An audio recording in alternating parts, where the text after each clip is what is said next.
Definisi Activity Based Management. Apa itu definisi Activity Based Management atau yang disingkat dengan ABM?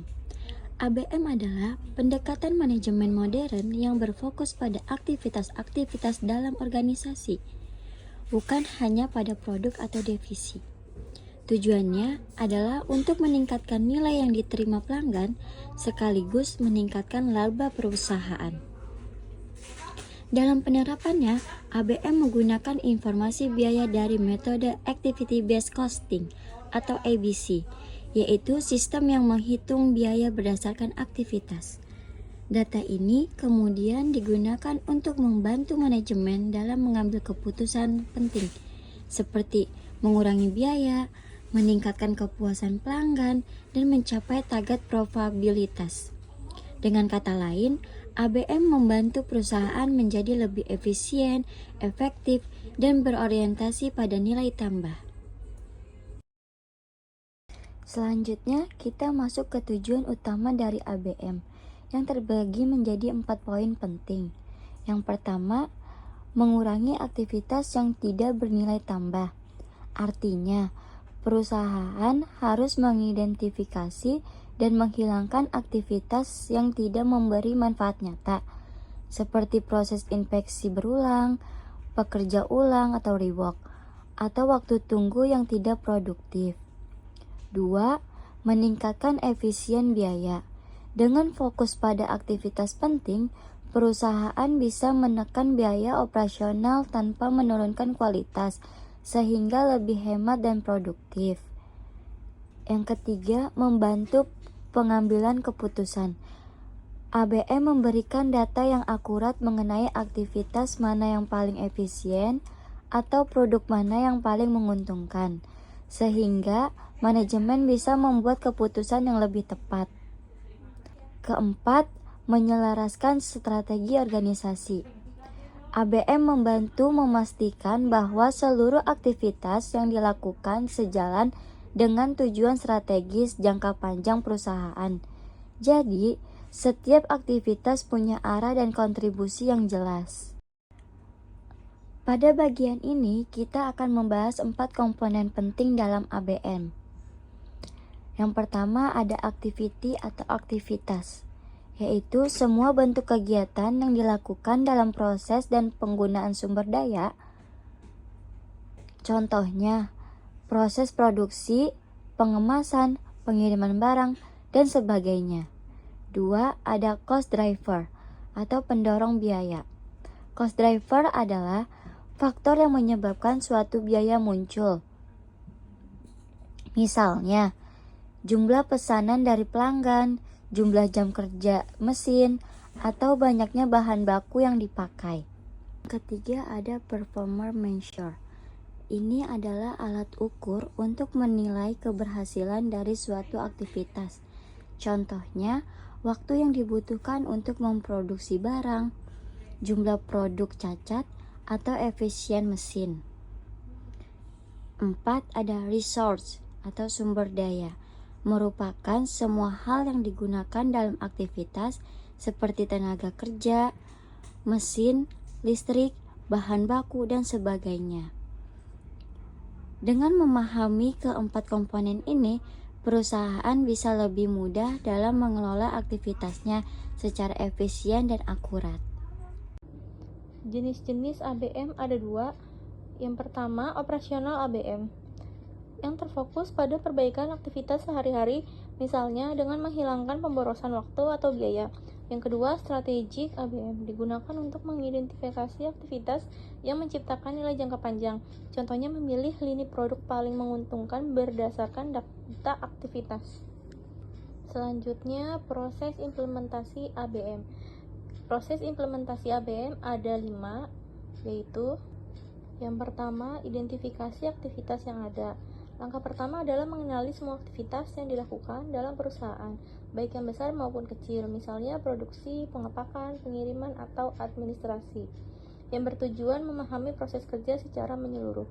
Yang kedua, hubungkan biaya ke setiap aktivitas.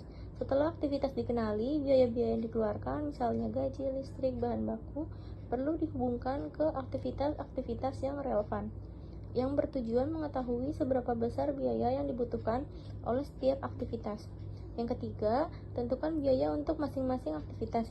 Setelah menghubungkan biaya, tahap ini adalah menentukan total biaya untuk setiap aktivitas berdasarkan konsumsi sumber daya. Yang keempat, analisis aktivitas mana yang bernilai tambah atau tidak. Dilakukan evaluasi terhadap aktivitas untuk menentukan apakah aktivitas tersebut memberikan nilai tambah kepada produk atau pelanggan, atau justru hanya menambah biaya tanpa manfaat besar, yang bertujuan menghilangkan aktivitas yang tidak perlu dan meningkatkan efisiensi. Yang kelima, buat keputusan analisis berdasarkan data tersebut. Terakhir, digunakan informasi yang diperoleh dari langkah-langkah sebelumnya untuk membuat keputusan manajerial. Selanjutnya, manfaat ABM.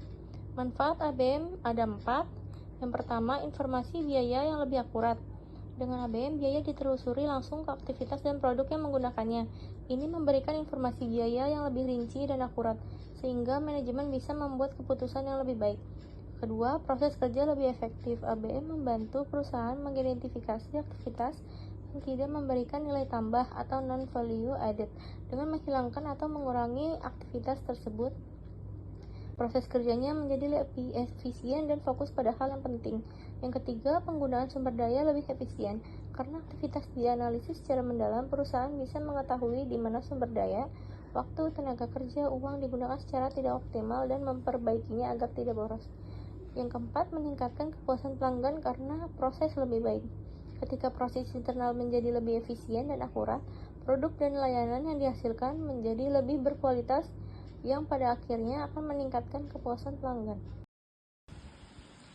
Oke, selanjutnya pada slide ini kita akan membahas contoh aktivitas dalam ABM atau Activity Based Management yang merupakan bagian dari pendekatan manajemen yang fokus pada aktivitas sebagai dasar pengambilan keputusan, khususnya dalam manajemen biaya dan efisiensi. Berikut penjelasan dari tabel yang ada. Yang pertama, ada aktivitas produksi barang.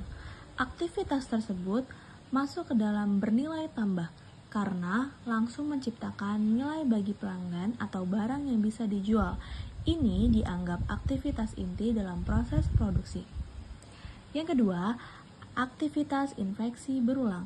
Aktivitas tersebut masuk ke dalam tidak bernilai tambah. Kegiatan ini diperlukan jika terjadi kesalahan atau cacat, artinya ini bukan aktivitas yang menciptakan nilai secara langsung, melainkan akibat dari kesalahan yang bisa dihindari. Dan yang ketiga, aktivitas pengiriman barang. Aktivitas tersebut masuk ke dalam bernilai tambah. Kegiatan ini penting karena mengantarkan produk ke konsumen adalah bagian dari pelayanan yang bernilai, khususnya dari perspektif pelanggan. Selanjutnya, pada slide ini kita akan membahas tantangan dan kendala dalam penerapan ABM atau Activity Based Management. Walaupun ABM memberikan banyak manfaat dalam meningkatkan efisiensi dan akurasi biaya, implementasinya tidak lepas dari berbagai hambatan. Berikut penjelasan dari setiap poin dalam slide tersebut. Yang pertama, biaya tinggi. Untuk menerapkan ABM dengan efektif, organisasi memerlukan sistem informasi yang canggih dan pelatihan bagi para karyawan. Berdampak pada investasi awal yang besar bisa menjadi kendala terutama bagi perusahaan kecil atau menengah. Kedua, butuh data detail. ABM menuntut pencatatan aktivitas secara rinci dan berkelanjutan agar data yang dihasilkan benar-benar mencerminkan kenyataan di lapangan. Berdampak pada jika data tidak lengkap atau tidak akurat, hasil analisis bisa menyesatkan pengambilan keputusan. Ketiga, perubahan organisasi. Implementasi ABM seringkali memerlukan perubahan struktur organisasi atau budaya kerja. Berdampak pada resistensi dari karyawan dapat terjadi karena mereka merasa tidak nyaman atau takut dengan sistem baru. Terakhir, kurangnya pemahaman. Tanpa pelatihan yang memadai, pengguna ABM bisa salah menafsirkan informasi yang dihasilkan sistem, berdampak pada kesalahan dalam analisis dan pengambilan keputusan yang seharusnya berbasis data.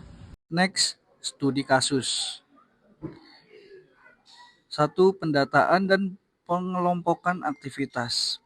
Perusahaan mencatat semua aktivitas yang terjadi dalam proses produksi.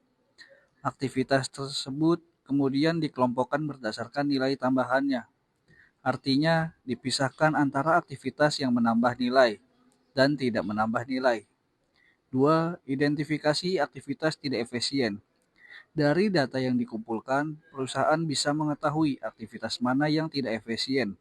Contohnya seperti inspeksi ganda. Setelah itu dilakukan penyederhanaan proses, yaitu menghilangkan atau mengurangi aktivitas yang tidak perlu. 3. Hasil yang dicapai, biaya overhead berkurang karena aktivitas yang boros dan tidak perlu dihilangkan. Proses produksi menjadi lebih cepat karena lebih sedikit aktivitas yang tidak produktif. Margin laba naik, artinya keuntungan perusahaan meningkat karena biaya lebih rendah dan efisiensi lebih tinggi. Kesimpulannya, ABM sebagai alat manajerial modern. ABM adalah alat bantu manajemen yang sangat penting bagi organisasi modern karena membantu meningkatkan efisiensi dan efektivitas dalam pengambilan keputusan, mengontrol biaya dengan lebih akurat, dengan memahami aktivitas-aktivitas yang terjadi dalam perusahaan. Manajemen bisa mengetahui secara lebih akurat sumber biaya, sehingga bisa mengontrolnya dengan lebih baik. Efisiensi operasional dan keputusan strategis.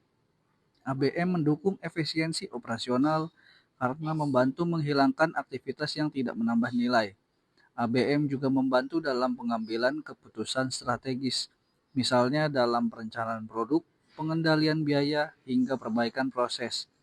Syarat implementasi ABM. Untuk menerapkan ABM secara efektif, perusahaan memerlukan komitmen manajemen, data yang akurat, serta kerjasama lintas departemen.